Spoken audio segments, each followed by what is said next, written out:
I think it's definitely been weaponized. You hear a lot of people saying, "Oh, well, these were not civilians. These were soldiers. These were this." Anything they can to delegitimize the hostages. Anything they can to delegitimize women's voices. I mean, as we hear again, oh, all women are supposed to believe, but again, not if you're an Israeli woman, not if you're a Jewish woman. All victims of rape are supposed to be believed. All this or that is supposed to be believed. But again, not Jews, not Israelis, not this, not that. It's upsetting, because you see how people you would think who could have at least a little bit of respect just weaponize your just sorrow and weaponize your hurt against you, and then well, contacts this they make every excuse to kind of legitimize every excuse, which is hard. Whether it's you as you go onto the streets in Porto and you see the graffiti, or you see things online in RTP or in Espresso or in other online pages of major newspapers or TV stations or media.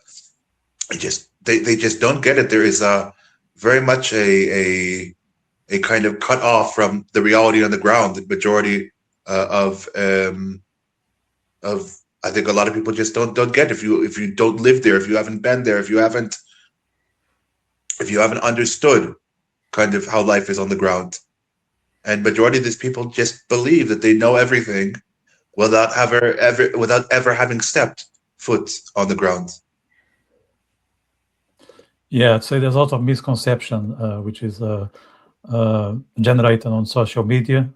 We all know that people are suffering from attention span, and there's a lot of agents out there trying to manipulate our minds using all sorts of mechanisms. I think social media is the tool number one. I put a poll for the viewers, and the question was, what defines Israel in 25 most? So there are four approaches, four choices: the hostage crisis, the war with Iran, Jewish identity revival, and media anti-Semitism. At the moment, two people said media anti-Semitism, and one highlighted Jewish identity revival. So we're going to revisit this poll later on. Please use it, because I think that there's a lot to understand from your input. So please use it, and we will discuss it, the four of us, later on. I would like just to touch base on the hostage topic a bit more, and because it seems to me that the hostage didn't get the same attention that, say, that the Gazans did over the last couple of years. They were treated like they were a different species, and I would like to try to brainstorm, the four of us, why the international focus has not only faded around the hostage, but shifted to the suffering in Gaza, which is undeniable. We are not here saying that there is no pain and misery in Gaza. Yes, there is, but probably it's not just Israel to blame. There are some other people in Gaza who are making Gazans' life terrible. So would you like to try to explore this, Dave? Why the shift of attention was, why the focus of attention shifted from the hostage to the Gazans in a blink of an eye? I would like to address that, actually. I think it's part of my very personal processing of all the experience. And I think if I look back, it actually goes back to the 8th, 9th of October.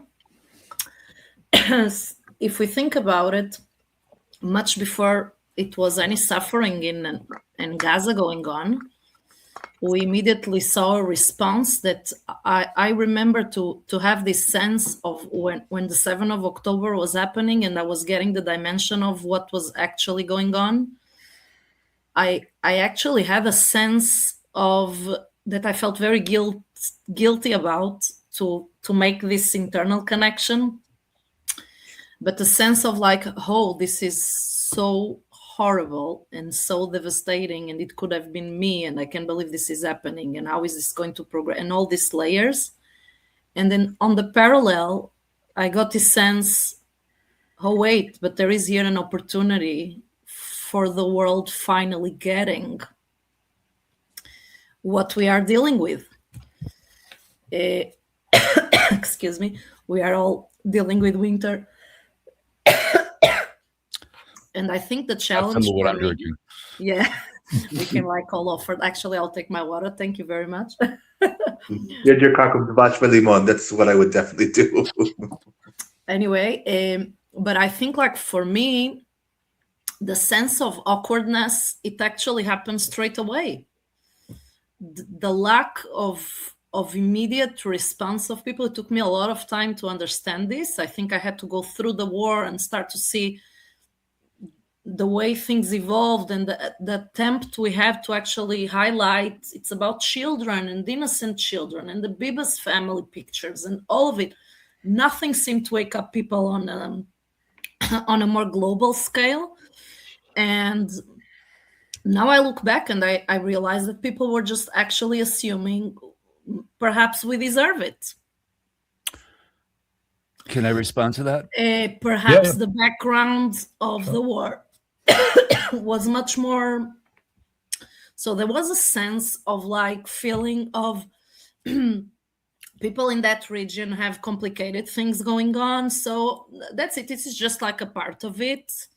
So I think they just framed all the event perhaps with other contexts of other previous wars and the people are just desensitized in a way to connect themselves to the extent of what actually happened in that day, in a way that there is a huge gap between, I think, the awareness of people of what actually happened on outside of Israel or outside of some type of connection. And I can speak about it on a very personal level. I came to Israel, I made my Aliyah in the age of 25. All my life, all my friend of my background is back in Portugal. I was astounded up until today to the way that most people that know me react to